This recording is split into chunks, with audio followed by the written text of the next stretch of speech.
Father's Day has always been a strange day for me, part celebration, part quiet reflection. This year I thought it would be different. My son Daniel had called me a week earlier, his voice unusually warm, saying, "Dad, I've got something special for you this year." I held on to that promise like a lifeline. So, when he walked into my living room holding a neatly wrapped box with a gold ribbon, I felt my chest tighten with hope. Maybe this was the moment we'd start mending the cracks between us. He smiled, handed it to me and said, "Go ahead, open it." I tore the paper slowly, savoring the gesture. But when I lifted the lid, it was empty. My heart dropped. I looked at him, confused until I saw it. Sitting in the corner of the box was a small, cold object. A police badge. My hands froze. My mind raced with questions. Why was he giving me this? What did it mean? Daniel's smile didn't reach his eyes. And in that moment I realized this wasn't a gift. It was a message. And by the end of this story you'll understand why. Please subscribe to this channel. I sat there with the box on my lap, the police badge gleaming under the warm light of the living room lamp. It was polished, almost too polished, like it had been shined for a purpose. My fingers traced over the cold metal, feeling the ridges and engraved numbers. The air around me seemed to thicken, and the faint ticking of the wall clock suddenly sounded deafening. "Daniel," I said softly, my voice barely more than a whisper. "What is this supposed to mean?" He leaned back in the armchair opposite me, legs crossed, hands folded like he was about to conduct some sort of business meeting. "It's self-explanatory, Dad. Thought you'd want to see the future before it happens." "The future?" I frowned. "What are you talking about?" "That's mine now," he said casually, nodding toward the badge. "I'm a police officer." "Well, soon enough. And I figured you'd want to know that before, certain things start to change." There was something about the way he said change that made my stomach twist. This wasn't pride talking. This wasn't a son sharing his big career news. No, this felt different. "I don't understand," I said slowly. You've never mentioned joining the police force. This came out of nowhere." Daniel smirked. "People change. Opportunities come up. And when you're smart enough to take them, you take them. You wouldn't know much about that though, would you?" The sting in his words cut deeper than I wanted to admit. For years our relationship had been strained, to say the least. After his mother and I divorced, Daniel decided that most of the blame should rest on my shoulders. I tried to keep the peace, to show up for him, to be present at his milestones. But each year it felt like he was pulling further away, building a wall brick by brick. Now here he was, on Father's Day of all days, tossing barbs at me like I was just some stranger he barely tolerated. I tried to mask my hurt with curiosity. "Well, congratulations, I suppose. If this is what you want to do, I hope it works out for you." He gave a short laugh, cold and humorless. "Don't bother with the fake support, Dad. This isn't about me. This is about you." "Me?" Daniel leaned forward, resting his elbows on his knees. "You see, in a few months I'll have authority. Real authority. And maybe then you'll start realizing that people like you, they can't get away with everything forever." My pulse quickened. "What exactly are you implying?" "Nothing, yet," he said with a shrug, sitting back again. "Just keep that badge in mind whenever you feel like forgetting your place." It was such an odd, threatening statement that for a moment, I didn't even know how to respond. My own son, the boy I'd once taught how to ride a bike, who'd cried into my shirt after scraping his knee, who'd begged me to watch cartoons with him on Saturday mornings, was sitting in my living room speaking to me like I was a criminal. I swallowed hard, setting the badge back in the box. Daniel, if you've got some kind of problem with me, just say it outright instead of playing games. He smiled thinly. I'm not playing games. I'm preparing you. Preparing me? For what? The rest of the visit was short and uncomfortable.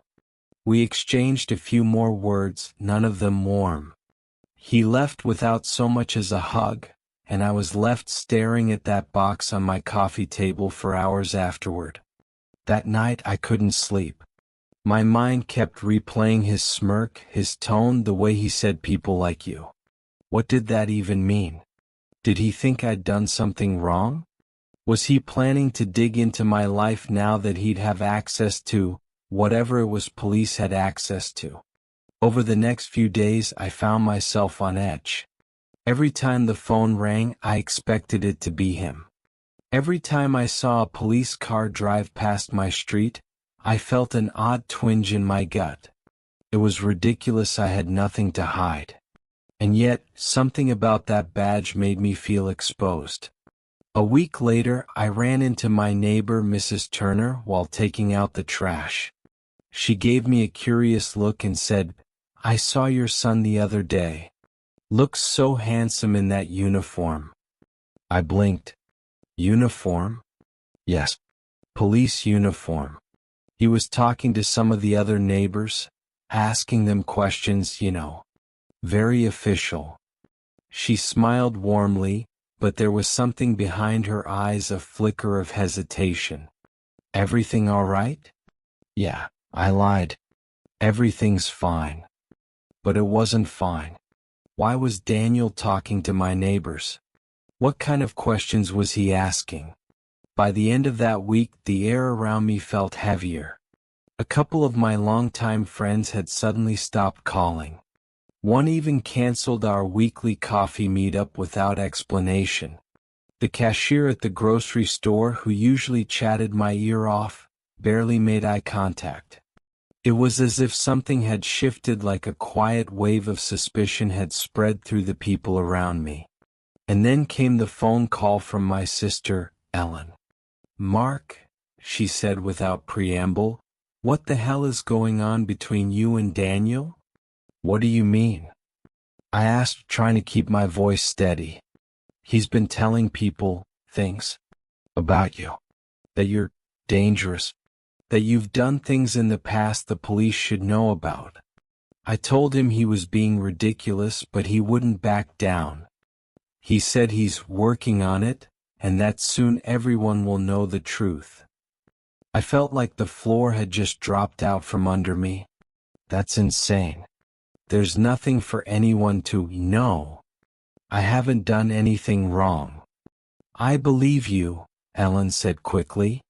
"But Mark, he's saying it with so much confidence that people are starting to believe him. You need to talk to him." I hung up the phone with my mind in chaos. My son, my own flesh and blood, was planting seeds of doubt about me in the minds of my family, my friends, my neighbors. That night I called him. He answered on the third ring. "Dad, what is going on with you?" I demanded. "Why are you talking to people about me? Why are you making it sound like I've done something?" There was a pause, and then that same cold chuckle. "Just doing my job, Dad. Making sure justice is served." "Justice for what?" I snapped. "Daniel, this is beyond cruel. You're ruining my life." "Not yet," he said softly. "But soon enough." The line went dead. I sat there in the dark, the dial tone buzzing in my ear, my chest tight with a mixture of rage and heartbreak. I couldn't figure out where this was coming from. Was this some twisted attempt to punish me for the divorce? Had he convinced himself I'd done something unforgivable? Or was there something else, something darker driving this? The next morning I found another envelope on my doorstep. No return address. Inside was a single photograph, me taken from across the street, standing in my driveway. On the back, written in neat block letters, were the words, "We're watching." And tucked in the same envelope was that same police badge from the Father's Day box. I knew then that whatever game Daniel was playing, it had only just begun. The photograph and badge sat on my kitchen table for hours that morning, untouched. I kept pacing the room, my eyes darting back to them like they might move if I looked away. Every instinct in me screamed that this wasn't just about a son lashing out, this was personal, deliberate, and methodical. By noon, I'd decided I needed answers. I called Daniel again. This time his phone went straight to voicemail. I tried twice more, then sent a text. "We need to talk. This has gone too far." No reply. Instead, later that day, Ellen called me again. Her voice was sharp, urgent. "Mark, what did you do?" My stomach dropped. "What are you talking about?" "He came to my house this morning. In uniform, Mark. He sat at my kitchen table and told me he had evidence that you were involved in something years ago. Said he was putting together a case. Do you have any idea how terrifying that was to hear from my own nephew?" I gripped the phone so hard my knuckles whitened. "Ellen, I swear to you I haven't done anything. He's making this up." I told him I didn't believe him, she said, softer now.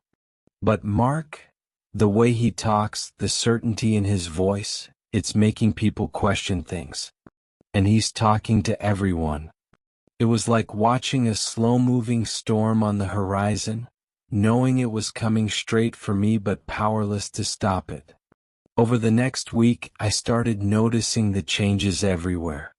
Friends who used to wave when I passed now averted their eyes. The pastor at my church seemed oddly stiff when I greeted him after service. Even the mailman who had been delivering letters to my house for 15 years barely mumbled a hello. I decided to confront Daniel in person. I drove to his apartment, rehearsing in my head how I'd stay calm, how I'd appeal to his reason, how I'd remind him that I was still his father. But when I knocked, the door opened to reveal not him, but a young woman with dark hair and sharp eyes. "Yes," she said, looking me up and down. "I'm here to see Daniel." She crossed her arms. "He's not home. And honestly, he told me if you came by, I should tell you to leave." "Who are you?" I asked, trying to keep the edge out of my voice. "His fiancée," she said with a hint of smugness. "And I think it's best you don't cause any more trouble. He's working hard to make things right." "Make things right?" I nearly laughed. "By lying to people about me?" Her expression hardened. "You know what you've done. You just don't want to admit it." My heart pounded in my ears. "I haven't done anything." She smirked, stepped back inside, and closed the door without another word. The drive home was a blur. Every red light felt like a lifetime, every passing car like a silent witness to something I didn't even understand. That night, I got a call from my old friend Howard, one of the few people I thought I could still count on. "Mark," he said hesitantly, "I got a visit from your boy today." I closed my eyes. "What did he say?" "He asked me about that time we went fishing upstate 15 years ago.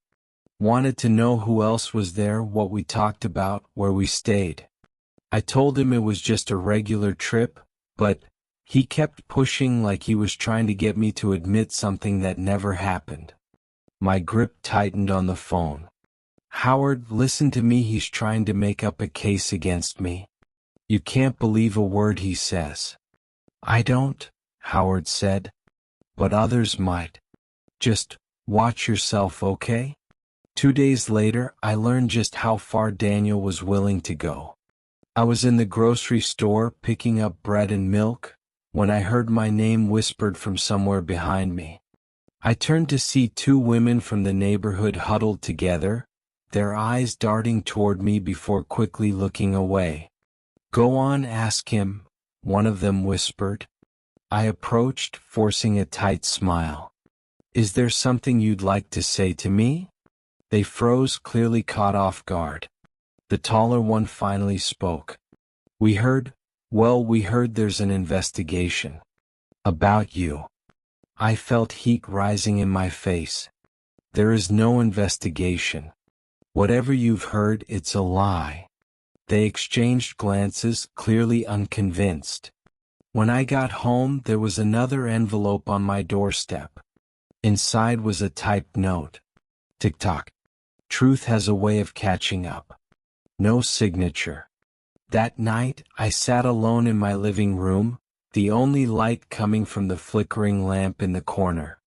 I replayed every interaction with Daniel over the past few years, searching for the moment things turned sour. Was it the divorce? Was it that I couldn't afford to pay for his college after the market crash? Or had someone else, maybe this fiancé of his, planted seeds in his mind, twisting him against me? The more I thought about it, the more I realized I couldn't just sit back and let this happen. He was destroying my reputation, my relationships, my peace of mind, all under the guise of wearing a badge that wasn't even officially his yet. 2 days later, Ellen called again. Her voice trembled. Mark, I think he's planning something big. I overheard him at Mom's house talking to his fiancée. He said, by the end of the month, he won't be able to show his face anywhere. That was the moment I knew this wasn't going to stop on its own. The next Sunday, I went to church as usual, even though my stomach churned at the thought of the stairs. Midway through the service, I felt a tap on my shoulder. I turned to see the church deacon leaning in, his face pale. You might want to step outside, he whispered. I followed him to the front steps, where 2 police officers stood waiting. My heart skipped a beat, not because I'd done anything wrong, but because I recognized the smug figure standing just behind them. Daniel. Sir, one of the officers began, we've received some reports and need to ask you a few questions. What kind of reports? I asked, my voice steady despite the storm brewing inside me. That you've been engaging in suspicious behavior in the neighborhood, the officer replied. Daniel's eyes locked with mine, and for a split second, I saw the satisfaction there. He wanted this. He wanted me humiliated, questioned in front of my community, made into an example. I answered their questions calmly, firmly denying the vague accusations.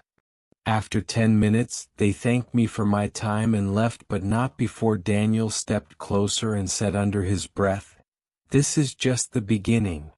That night, I sat in my kitchen, the weight of everything pressing down on me. He wasn't just trying to ruin my name, he was trying to break me entirely. And for the first time, a thought crossed my mind that I'd been resisting for weeks. If he wanted a war, maybe it was time I gave him one. I didn't sleep that night. I sat at my kitchen table, staring at that police badge like it might suddenly explain itself. My mind ran in loops, every insult, every public humiliation, every whispered conversation that stopped when I walked into a room. By dawn, I'd made a decision. If Daniel wanted to drag my name through the mud, I was going to find out exactly why. And I wasn't going to wait for the truth to come to me. The first step was finding someone on the inside, someone who could tell me the truth about Daniel's supposed position with the police. I called Howard. He'd been retired from the force for years but still had friends in the department. "Howard," I said without small talk, "I need to know something. Is Daniel actually a police officer?" There was a pause on the line. "Last I checked, he's not sworn in yet. He's in the applicant process. Background checks, interviews, but that badge? No way it's official." My chest tightened. Then where did he get it? Howard's voice lowered. Could be a replica. Could be stolen. Either way, if he's flashing that thing around, he's asking for trouble. that gave me my first real piece of leverage. If Daniel wasn't officially part of the force, then everything he'd been doing, intimidating neighbors, planting seeds of suspicion, was a bluff built on a lie. But why? That answer came faster than I expected. 2 days later, I was at the hardware store picking up some screws when I ran into Mrs. Turner again. She glanced around before stepping closer. "Mark, I probably shouldn't say this, but I overheard something last week." Daniel was talking to Mr. Henson from down the street. "He said once you were out of the picture, he'd be in a position to inherit the property." The words hit me like a punch to the gut. My house. My land. The one thing I had left of value after the divorce and the market crash. Daniel wasn't just trying to ruin me socially, he was building a case to have me removed, maybe even arrested, so he could take everything. I thanked Mrs. Turner and walked out into the parking lot, my hands trembling. That night I went through my old files. Property deeds. My will. Bank statements. I wanted to see exactly what he'd get if I was out of the picture. The answer was enough to make my blood run cold. If I were deemed unfit or involved in criminal activity, the house would indeed transfer to my next of kin. He wasn't just trying to ruin my name. He was after my life's work.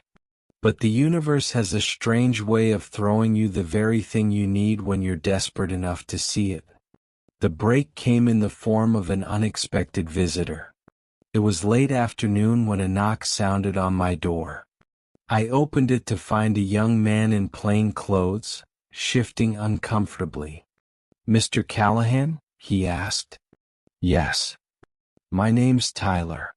I work at the precinct admin side. I probably shouldn't be here, but I've seen some of the things Daniel's been doing.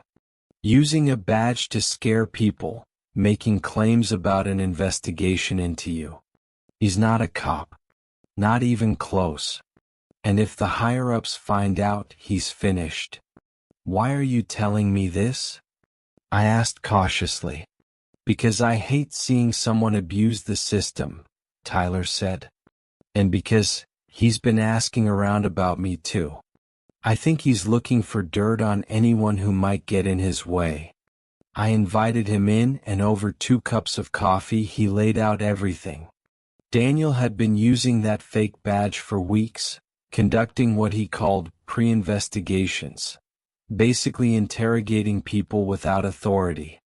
He'd even filed fake incident reports, none of which went into the official system but were designed to look real enough to scare people. And then Tyler handed me the golden ticket. Copies of those fake reports, each with glaring errors and formatting that would make it clear they were fraudulent. "This," he said, sliding the papers across my table, "is more than enough to sink him."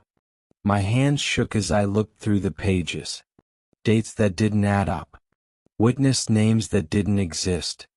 Claims of surveillance that were impossible. And all of them signed by Daniel. That night I stayed up planning. I didn't want a messy, screaming confrontation. No, if Daniel wanted to play chess, I'd play chess. I'd let him think he was winning, right up until the moment he lost everything. I started by reaching out to the very people he'd been whispering to. Ellen, Howard, even Mrs. Turner. I told them I had proof not just of my innocence, but of Daniel's lies. I didn't show them yet. I wanted the suspense to build. The next step was securing my house. I contacted a lawyer, explained the situation, and had my will and property deeds amended so that if anything happened to me, the estate wouldn't go to Daniel but to a trust managed by Ellen. That way, even if his scheme worked, he'd get nothing. The final piece was timing.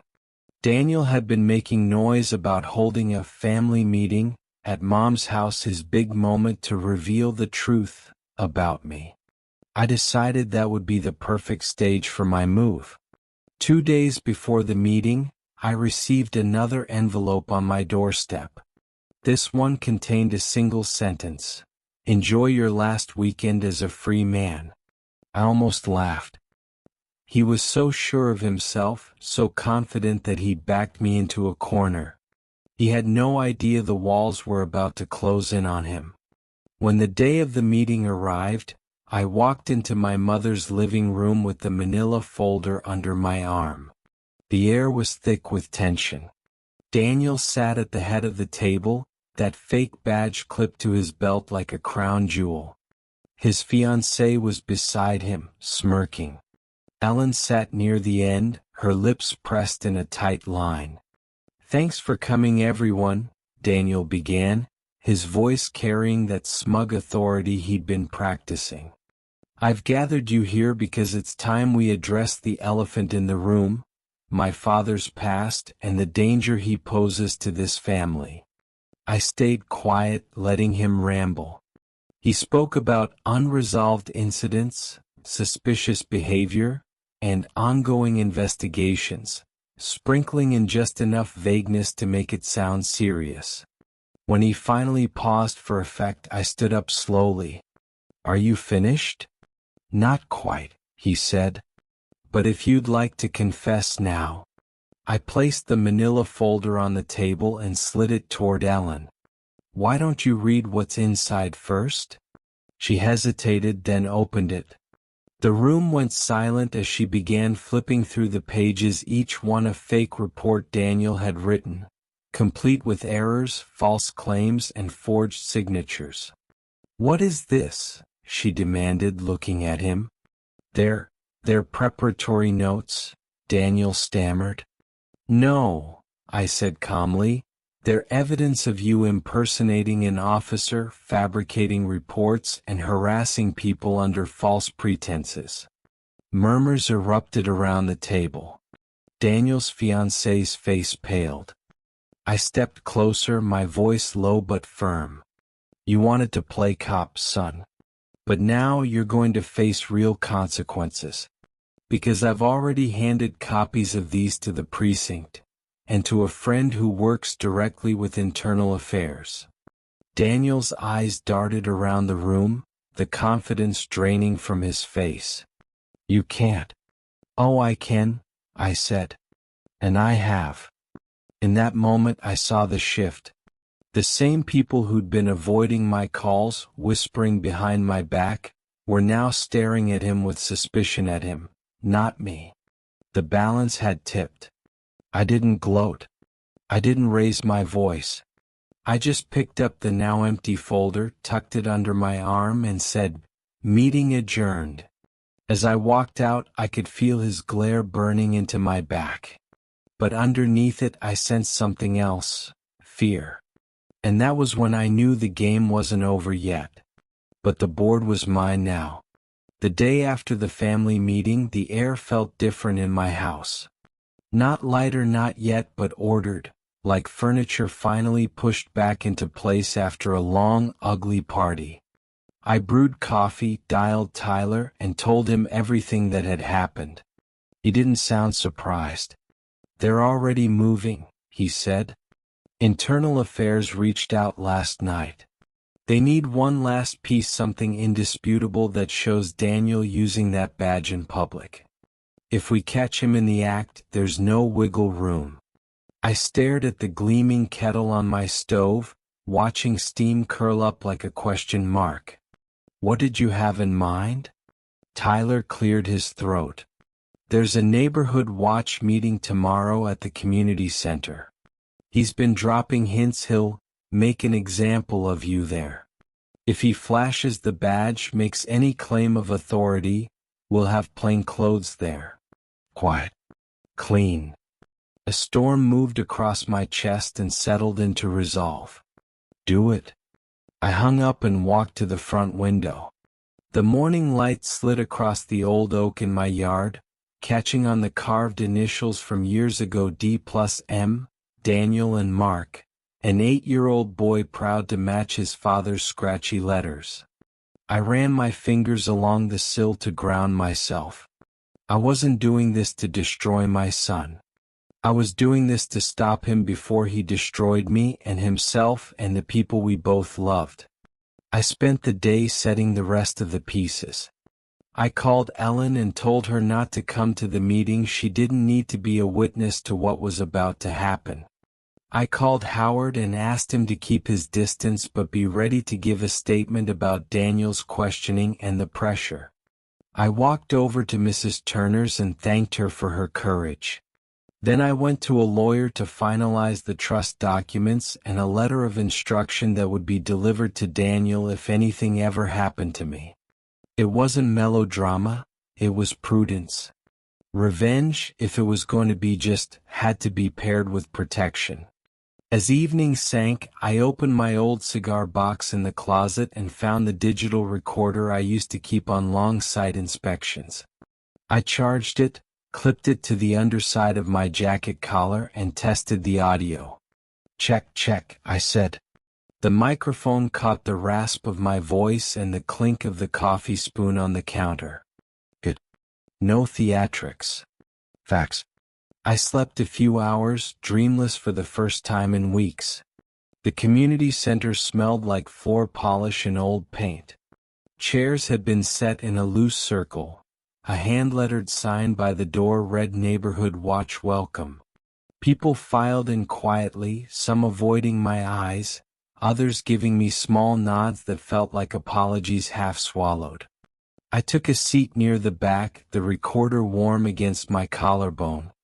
A bulletin board fluttered under the AC vent: "Lost cat, piano lessons, free mulch." He arrived 10 minutes late, dressed one notch sharper than he needed to be, with that fake badge clipped to his belt like a promise. His fiancée trailed behind him, chin up, scanning the room for cheers that never came. Daniel's gaze landed on me and held, and I saw it then, the thinness of his bravado. The edges were fraying. The moderator, a retired teacher named Mr. Alvarez, cleared his throat. "Thank you, everyone. Tonight we'll..." "Before we begin," Daniel said, stepping forward, "we need to address a security concern for the safety of this community." Heads turned. Mr. Alvarez faltered, then gestured stiffly. "Go ahead." Daniel planted himself in the center of the circle. "I've been working informally with local law enforcement on a developing situation. There is an individual among us who has been under quiet observation for erratic and potentially dangerous behavior." He didn't look at me when he said it. You didn't have to. A murmur twitched around the room. The old fear stirred, and for a moment I felt myself shrinking back into it until the recorder's slight weight reminded me of where I was and why.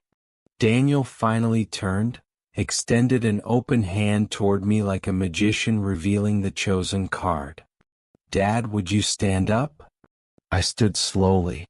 The room tightened around the edges of my vision, yet everything sounded hyper-clear. The hum of the soda machine, the squeak of someone shifting in their chair, the click of Daniel's tongue against his teeth. "Mark Callahan," he said, each syllable an accusation. "For the good of this neighborhood, I'm asking you to step outside for a few questions. We can do this quietly or we can." "On what authority?" My voice was even. "The authority of an ongoing investigation," he said, tapping the badge with 2 fingers. The gesture rang on the metal hollow. "Investigation by whom?" I asked. "You." I let a gentle breath carry the next words. "You are not a police officer, son." Something flickered across his face: surprise, then anger. "Don't make this ugly." I took one step forward, never rushing, never raising my voice. "You visited neighbors. You've waved that badge like a sword. You've filed papers that look official but fall apart under a first glance by anyone trained to read them. You've done it to scare people into isolating me, into making me small enough to move off the board. But you forgot one thing about checks and balances. They cut both ways." Daniel's fiancée tugged his sleeve. Daniel, she whispered, let's just. He shook her off and reached for the badge, holding it up between two fingers so the room could see. This is authority. No, I said, that's a prop. A stool scraped at the far end of the circle. A man in a denim jacket stood, raised his hand and spoke in a calm, precise voice. Sir, could I take a look at that badge? He flashed a quick smile at the room. I collect them memorabilia. Daniel blinked, thrown off for half a second, then smirked and tossed the badge. Denim jacket caught it, turned it over, and nodded as if admiring the make. When he spoke again, the room changed temperature. For the record, he said, I'm with Internal Affairs. Two other people stood, one I recognized from the hardware store line, another who'd been sitting quietly near the exit. They moved with a choreography I didn't know but instantly trusted. Denim jacket placed the badge into a small evidence bag and sealed it.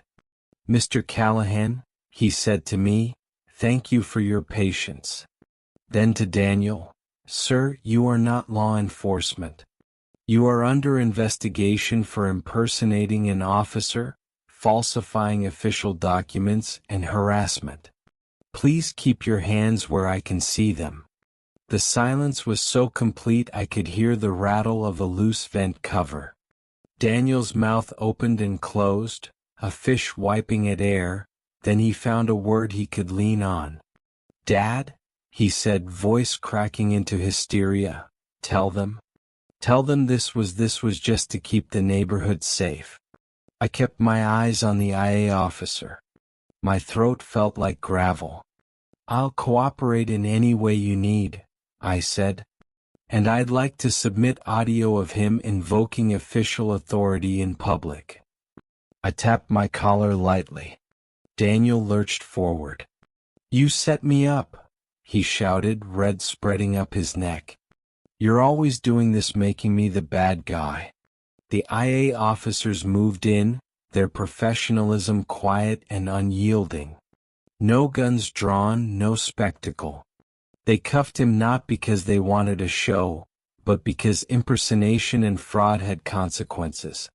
The fiancée backed away, hands fluttering uselessly near her mouth. For the first time I saw her without the armor of disdain. She looked very young. She also looked very finished. As they read him his rights, the room breathed again. People weren't cheering. This wasn't a victory parade. It was something heavier and more honest, relief braided with shame for having doubted me. Mr. Alvarez cleared his throat for the third time that evening and came to my side. I'm sorry, he whispered. We should have asked questions sooner. It's all right, I said, and meant it in the way you mean it when a storm passes and you're counting shingles. Not all right, but fixable. They led Daniel toward the door. He yanked his shoulder, tried to turn back to me, and for a second his mask dropped. The anger went first. What surfaced was the boy I'd taught to tie his shoes, the one who used to fall asleep against my shoulder during evening TV and wake embarrassed but stay anyway. Dad, he said, small. Please. I didn't move. Revenge, I realized, wasn't the flare of triumph I'd secretly expected. It was a slow, steady turning of the wheel back toward true north. Tell the truth, I said.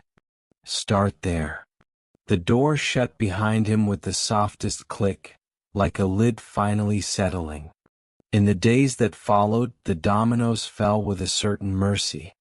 Internal Affairs found the badge's serial number matched one logged as stolen from a defunct security warehouse auction purchased online by Daniel's fiancée with his card. They uncovered the fake report's careless grammar, wrong letterheads, dates that placed me in two places at once. Neighbors gave statements. Mrs. Turner, voice trembling, recounted his words about my property. Howard described the fishing trip interrogation. Ellen, with a calm fury I've only seen in mothers and nurses, brought a neat binder of timelines that shredded his story without raising her voice. Charges were filed. Not the world-ending kind, but the type that changed direction. Impersonation, filing false instruments, harassment. A restraining order was granted. He would not approach me, my home, or my sister. The department barred him from any future application. The fiancé disappeared from his orbit like a satellite cut loose.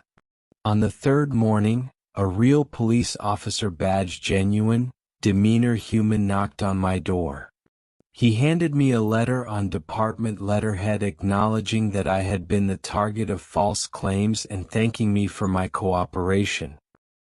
He shook my hand, looked me in the eyes and said, "I'm sorry this happened to you, sir. It was a small thing and it meant everything." Word moved fast, but a different kind this time.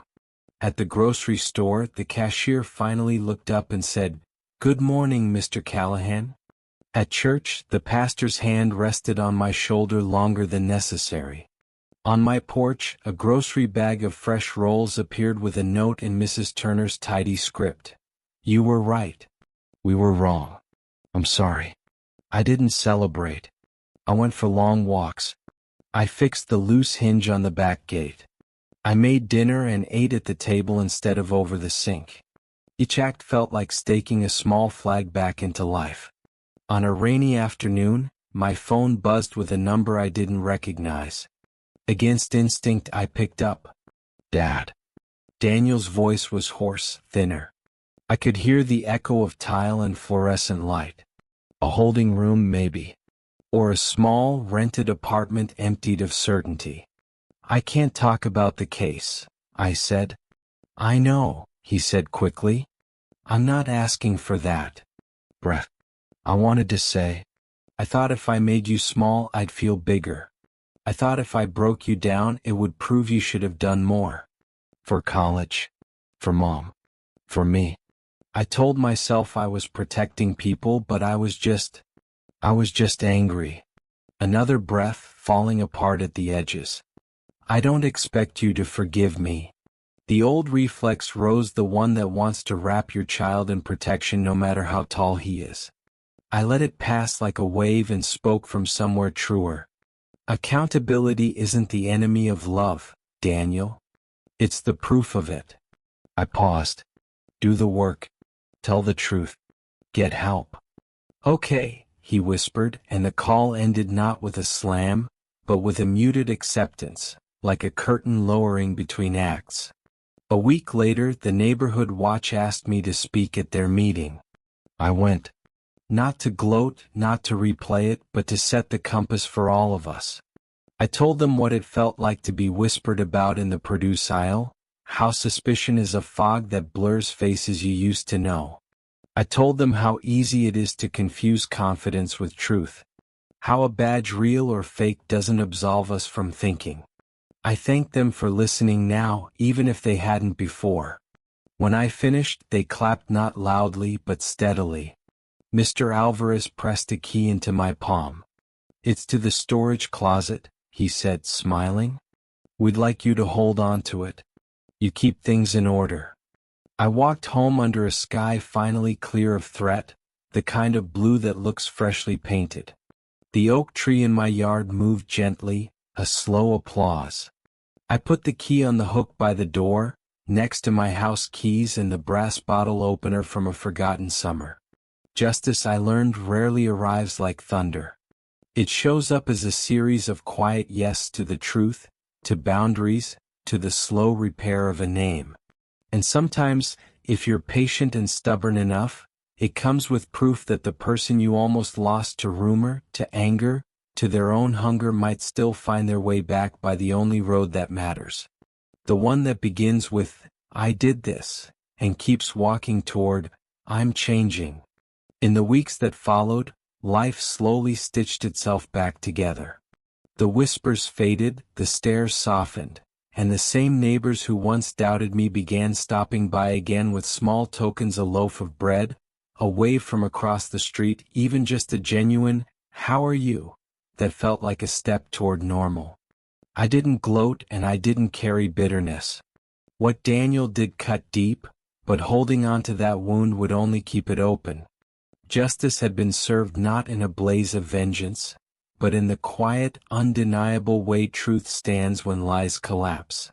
Daniel still has a long road ahead. I don't know if our relationship will ever return to what it was, but I do know this: the door isn't locked. It's just guarded now by the hard-earned knowledge that love without boundaries becomes permission for harm. Sometimes the people you love most are the ones who wound you deepest. But justice, real justice, doesn't just punish, it teaches. And if the lesson is learned, maybe there's still hope.